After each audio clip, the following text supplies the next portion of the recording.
जिस देश में एक सुपरस्टार के कंधे का ऑपरेशन इतना महत्वपूर्ण हो जाए कि सारा का सारा मीडिया उसके दरवाजा के खड़ा रहे, लेकिन जिस तुकाराम ने बंदूक की नाल पकड़ के एक कसाब को जिंदा पकड़ लिया, उसके परिवार का हाल कोई नहीं पूछे। जिस देश में एक शाहरुख खान को अमेरिका के एयरपोर्ट पे रोक दिया जाता है तो उस देश के मंत्री पे बयान निकल आते हैं, लेकिन वो कलाम साहब जिनकी जुल्फ के एक झटके से परमाणु बन गया, उन्हें दिल्ली के एयरपोर्ट पे एक एयरलाइन ने रोका और उस देश के किसी मंत्री के कान पे जू नहीं रहेंगी। तब इस देश में ऐसी कविताओं की आवश्यकता है और ऐसे आयोजनों की आवश्यकता है। कमाल का देश है साहब।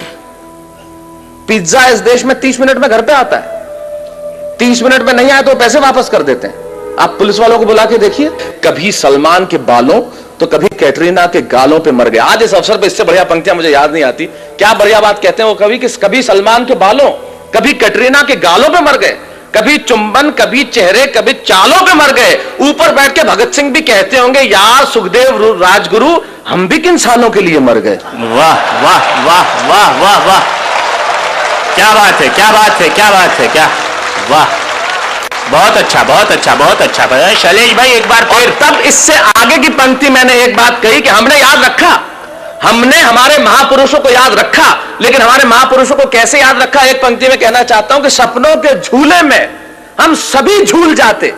ये तो अच्छा है कि नोट पे छप गए, वरना महात्मा गांधी को भी भूल जाते। वाह वाह वाह वाह वाह, बढ़िया, बहुत अच्छा बहुत अच्छा, वाह वाह।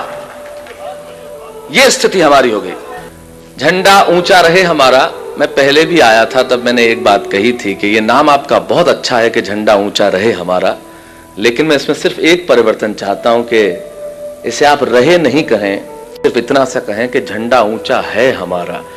इसमें रहे की आवश्यकता नहीं है, क्योंकि हमारा झंडा तो हमेशा सदैव ऊंचा है। मैं सिर्फ 4 पंक्तियां आपके इस अभियान को समर्पित करते हुए सुनाना चाहता हूं, फिर जैसा आप कहेंगे कर दूंगा। पूरी दुनिया में जितने देश हुए, जितने लोग हुए, भारत पे हमला करने में किसी ने कसर नहीं छोड़ी। किसी ने बंदूकों से किया, किसी ने गोलियों से किया, किसी ने बातों से किया, लेकिन हमला सभी ने किया और हम सारे हमले स्वीकार करते रहे।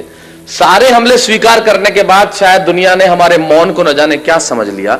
तब गणतंत्र दिवस की संध्या पे मेरे काव्य धर्म को निभाते हुए सिर्फ 4 पंक्तियां कहना चाहता हूं। हिंदुस्तान सारी दुनिया से क्या कहता है, सुने मेरी बात। इस अवसर पे शायद इससे श्रेष्ठ नहीं कह सकता बैरागीदा, अशोक जी ध्यान चाहूंगा। इस अवसर पे यही कह सकता हूं, पूरी दुनिया को हिंदुस्तान की ओर से एक संदेश के सच है इरादे हमारे विध्वंसक नहीं है।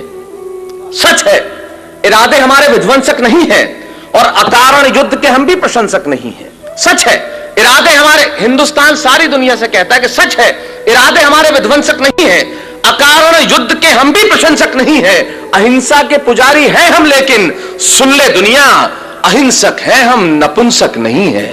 वाह वाह वाह वाह।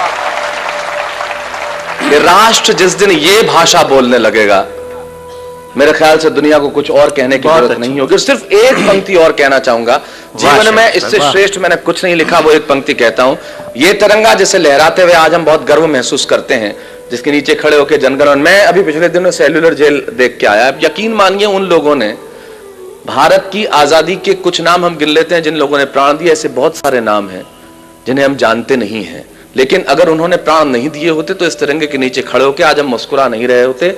उनके लिए सिर्फ एक पंक्ति कहूंगा, उससे श्रेष्ठ कह नहीं सकता, सिर्फ ये कि जिस दिन तू शहीद हुआ न जाने किस तरह तेरी मां सोई होगी। जिस दिन तू शहीद हुआ न जाने किस तरह तेरी मां सोई होगी।